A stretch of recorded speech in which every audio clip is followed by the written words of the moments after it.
श्री गुरु सत्ताय नमः। सभी को प्रणाम। पिछले वीडियो में हमने सुना सत्य के दो पक्ष हैं। पहला वास्तविकता या यथार्थता, दूसरा मंगलोन्मुख न्यायनिष्ठ दूरदर्शिता, अर्थात जो सच है उसे इस प्रकार बोलना कि न्याय भी हो और किसी का अमंगल भी न हो। ऋषि कौंडिन्य महाप्राज्ञ पिप्पलाद से पूछते हैं कि मनुष्य इतना श्रेष्ठ है, फिर भी वो सत्य के पहले पक्ष यथार्थता में ही फंसकर रह जाता है। सत्य के दूसरे पक्ष को क्यों नहीं समझ पाता? तब महाप्राज्ञ पिप्पलाद कहते हैं कि मनुष्य दूसरे प्राणियों के मुकाबले भले ही सर्वश्रेष्ठ हो, पर परमात्मा के आगे तो वो बहुत सीमित है। सत्य ही ईश्वर है। सत्य को पूर्ण रूप से वही समझ सकता है जो ईश्वर के समीप है, जिसने ईश्वर को पा लिया है। ईश्वर क्या है? ईश्वर उच्च आदर्शों का समुच्चय है।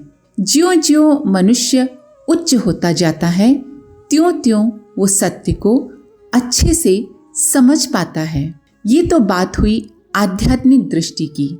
स्थूल दृष्टि से भी देखें तो मनुष्य की बुद्धि काल और क्षेत्र में बंधी रहती है। अपने समय की परिस्थितियों परंपराओं के अनुरूप ही वो सत्य को समझ पाता है। उसकी दृष्टि उससे आगे सोच ही नहीं पाती, बढ़ ही नहीं पाती। ज्यों-ज्यों मनुष्य प्रगति करता चला जाता है, उसके सामने दूसरे आयाम खुलते चले जाते हैं और उसकी समझ, उसका दिमाग खुलता चला जाता है और वह सत्य के दूसरे आयामों को भी पहचान पाता है, समझ पाता है। आइए इसी क्रम को आगे बढ़ाते हैं। मानवीय प्रगति का इतिहास क्रम से चला है और इससे भिन्न कोई उत्तम मार्ग विदित भी नहीं है। अतः उपलब्ध जानकारी का लाभ उठाते हुए भी जो अविज्ञात है, जो अभी जाना नहीं गया है, उसे समझने का प्रयास करें। इतिहास का सम्मान करते हुए भी भविष्य में निर्माण एवं निर्धारण के लिए मस्तिष्क खुला रखें। तत्वज्ञान का सिद्धांत यही है। विज्ञान इसी आधार पर विकसित हुआ है। पैरों को यथास्थान जमाए रखने वाला हठी मनुष्य प्रगति पथ पर कभी आगे नहीं बढ़ सकता। व्यवधान या विघ्न बाधा उपस्थित होने पर भी अपने उद्देश्य से विचलित न होना दृढ़ता का प्रमाण देता है। परंतु अपनी दृढ़ता सिद्ध करने के प्रयास में व्यक्ति प्रगति न करे, ये तो कोई समझदारी नहीं हुई। विचारों की दृढ़ता और बात है तथा विचारों की जड़ता उससे भिन्न है। जड़ता अपने से भिन्न, अपने से अलग कुछ सुनना ही नहीं चाहती। दृढ़ता बिना विवेक की कसौटी पर कसे किसी भी बात को यूं ही स्वीकार नहीं कर लेती। नई समझ देने वालों को ये कहकर अपमानित नहीं किया जाए कि तुम पिछले का महत्व घटा रहे हो, बल्कि प्रोत्साहन देकर अपने पास जो है उसका स्तर बढ़ाया जाए। विश्वामित्र जी ने यज्ञ रक्षा के लिए दशरथ जी से राम लक्ष्मण को मांगा। निश्चित रूप से वे वीर बालक राक्षसों को हराने में समर्थ थे, नहीं तो न तो ऋषि मांगते और न ही दशरथ जी देना चाहते। परंतु राम लक्ष्मण ने अपना विकास रोका नहीं। अपनी वर्तमान क्षमता से असुरों को परास्त करते रहे और ऋषियों से नई विद्याएं सीखते रहे। इसका परिणाम ये हुआ कि असुर तत्व हर प्रयास के बाद भी उनसे जीत न सके। राजकुमारों के परीक्षण में अर्जुन को सर्वश्रेष्ठ धनुर्धर घोषित किया गया था। उस विद्या का उपयोग करते हुए भी उन्होंने कौशल की खोज और अभ्यास का क्रम जारी रखा था। 12 वर्ष वनवास काल में अनेक सिद्ध अस्त्र और सिद्ध विद्याएं उन्होंने प्राप्ति की और इसीलिए अजय कहलाने की अक्षय कीर्ति के भागीदार बने। सुभाष बोस बच्चे ही थे। माँ की बगल में से उठकर जमीन पर जाकर सो गए। माँ के पूछने पर बोले, आज अध्यापक कह रहे थे कि हमारे पूर्वज ऋषि मुनि थे, जमीन पर सोते और कठोर जीवन जीते थे। मैं भी ऋषि बनूंगा, इसीलिए कठोर जीवन का अभ्यास कर रहा हूँ।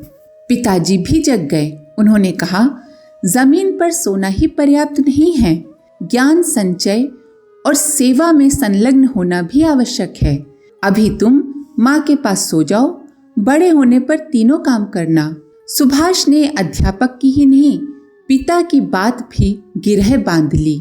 ICS पास करके जब अफसर बनने की बात सामने आई तो उन्होंने कहा, मैं जीवन का लक्ष्य निश्चित कर चुका हूँ, मातृभूमि की सेवा करूँगा।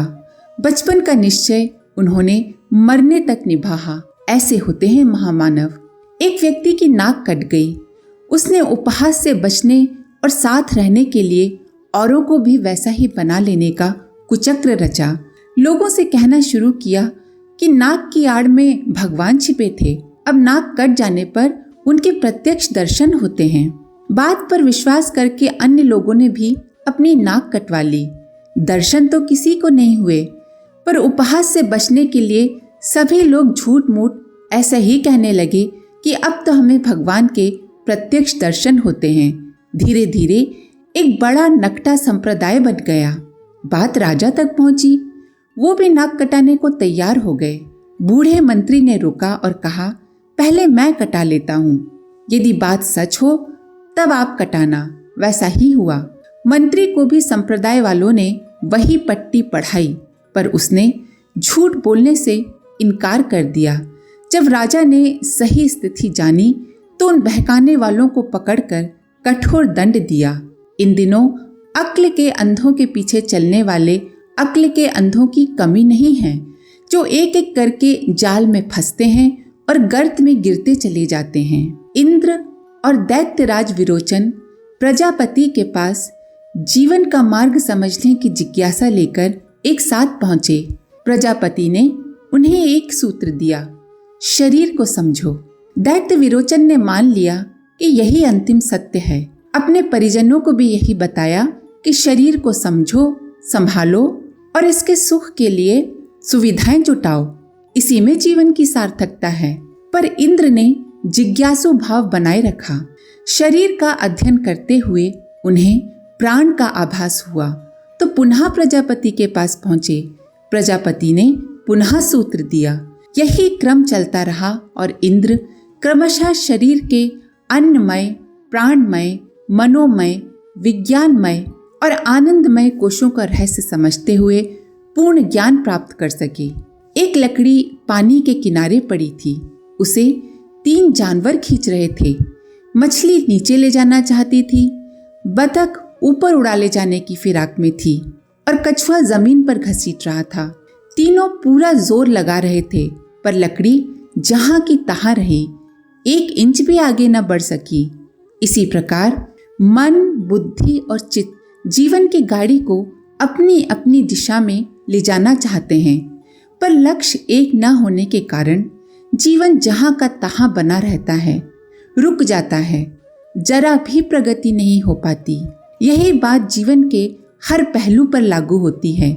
प्रगति हेतु दिमाग खाली रखना, अविज्ञात को जानने का प्रयास करना, पूर्वाग्रहों से बचना एवं हर प्रयास को बिना निराश हुए खाली न जाने देना अनिवार्य है। धर्म के मूल स्वरूप को सत्य माना जाए। इसके अतिरिक्त अन्यान्य मान्यताओं के संबंध में अधिक जानने की इच्छा रखी जाए। इसको इस तरह समझते हैं, ईश्वर है, ये धर्म का मूल स्वरूप है, ये अकाट्य सत्य है, इसमें किसी प्रकार का कोई संदेह नहीं है। पर अगर कोई व्यक्ति ये कह दे कि मैं ईश्वर का अवतार हूँ, तो अकल के अंधों की तरह उस व्यक्ति को सब कुछ मान लेने की बजाय पहले अपनी विवेक बुद्धि, तर्क बुद्धि द्वारा सत्य का पता लगाया जाए। औचित्य और यथार्थ की दिशा में बढ़ते हुए उत्तम पुरुषों के द्वारा निष्पक्ष न्याय का आश्रय लिया जाए। ऐसा विवेक ही मनुष्य को सत्य की खोज में आगे बढ़ाता है। पूर्णता के लक्ष्य तक पहुंच सकना इसी प्रकार संभव हो पाता है। हठी मनुष्य अपने सीमा बंधन को ही सब कुछ मान लेता है। उसके अनुसार जो वो जानता है वही सब कुछ है, वही सत्य है, और अपनी इसी हट के कारण वो समग्र सत्य से दूर बना रहता है। इसीलिए विवेक का अवलंबन, विवेक का सहारा सत्य की प्राप्ति के लिए अनिवार्य माना गया है। वेदांत का प्रथम सूत्र है अथातो ब्रह्म जिज्ञासा। अब ब्रह्म की जिज्ञासा करते हैं। जिज्ञासा या नया जानने की इच्छा प्रत्येक प्रगति का आधार रही है। विवेकवान जानने योग्य की खोज और वर्ण का क्रम सतत बनाए रखते हैं, नहीं तो किसी भी प्रकार की प्रगति होना संभव नहीं। सुखदेव जी को व्यास जी ने ब्रह्म ज्ञान में प्रवीण बना दिया था, फिर भी उन्हें राजर्षि जनक के पास भेजा। सुखदेव जी का सोचना था कि वो जिस ज्ञान का पालन कर रहे थे वो जंगल के वातावरण में रहकर कर रहे थे। जनक उसी ज्ञान का पालन सांसारिक उत्तरदायित्वों के बीच रहकर कर रहे हैं। इसीलिए उस पक्ष को समझे बिना सुखदेव के ज्ञान में समग्रता नहीं आ सकेगी जो समग्रता आनी चाहिए। इसीलिए सुखदेव जी को ये कहकर जनक जी के पास भेजा कि जब वे आज्ञा दें तभी लौटना। पिता दशरथ भरत को राज्य देने की घोषणा करके स्वर्गवासी हुए। भरत ने न्याय औचित्य की कसौटी पर सारे प्रकरण को कसा, समझा। सभी सभासदों और ऋषियों के बीच अपनी मनोभूमि रखी। सत्पुरुषों के साथ परामर्श से ये निर्णय हुआ कि श्री राम को लौटाने जाया जाए। सब मिलकर चित्रकूट में श्री राम के पास पहुंचे। वहां श्री राम ने भी अपना मत सबके सामने रखा। किसी ने किसी भी प्रकार का पूर्वाग्रह नहीं रखा, केवल कर्तव्य निर्वाह पर ध्यान केंद्रित रखा। भरत जी का निर्णय वहां बदल गया। भरत जी ने श्री राम का निर्णय स्वीकार किया। उनकी खड़ाऊ लेकर उनके सहारे 14 वर्ष अपना कर्तव्य पूरा किया और समय आने पर श्री राम की अमानत उनको सौंप दी। किसी भी प्रकार का पूर्वाग्रह रखने वाले ऐसे उत्कृष्ट आदर्श की स्थापना नहीं कर सकते थे। ब्रह्मा जी ने प्राणियों को बनाकर उनकी इच्छा पूछी। मनुष्य ने कहा, मैं बुद्धिमान तो बहुत हूँ, पर चाहता हूँ और भी आगे बढ़ूं और ऐसा रहूं कि जिसकी बराबरी कोई और ना कर सके। ब्रह्मा जी ने मनुष्य को 2 झोलियां दी और कहा, इन्हें गले में लटकाए रहना, दूसरों की विशेषताएं ढूंढना और उन्हें आगे वाली झोली में भरते जाना। अपनी विशेषताओं पर ध्यान न देना, उन्हें दृष्टि से ओझल पीछे की झोली में रखना, तो तुम्हारी बुद्धिमत्ता बढ़ती चली जाएगी। मनुष्य प्रसन्न हो गया, पर झोलियों के आगे पीछे वाला निर्देश भूल गया। उसने आगे की झोली पीछे और पीछे की झोली आगे लटका ली। फलतः अपने गुणों को बखानता और दूसरों से कुछ भी न सीखता, बस अपनी अच्छाइयाँ देखता, बुराइयाँ ना देखता और दूसरों की सिर्फ बुराइयाँ देखता और उनकी विशेषताओं पर ध्यान न देता। इस कारण वो बुद्धिमान तो रहा, पर मात्र अपनी दृष्टि में। ये गड़बड़ झोलियों की अदला बदली के कारण हो गई। जो विवेकवान ये क्रम ठीक कर लेता है, दैवी वरदान का लाभ पाता है। कहने का तात्पर्य है कि अपनी जो बुराइयां हैं हम जब तक नहीं देखेंगे उन्हें ठीक कैसे कर सकेंगे, और जब हम दूसरों में उनकी अच्छाइयां देख पाएंगे तो उनसे तभी सीख पाएंगे। आज का विवेचन सभी को बहुत सुहाया। सभी ने समझा कि भ्रांतियों और विकृतियों से चिपके लोगों को यथार्थता समझाने के लिए, दूरदर्शी विवेकशीलता को अपनाने के लिए उन्नत लोक मानस बनाना आवश्यक है। सत्र नियत समय पर विधिवत समाप्त हो गया। आज के लिए इतना ही। अपने विचार कमेंट बॉक्स में जरूर लिखें। आप सभी का धन्यवाद। ओम शांति। हमारे YouTube चैनल को सब्सक्राइब करें और बेल आइकन को दबाकर ऑल पर क्लिक करें ताकि आने वाले सभी वीडियोस की नोटिफिकेशन आपको मिलती रहे।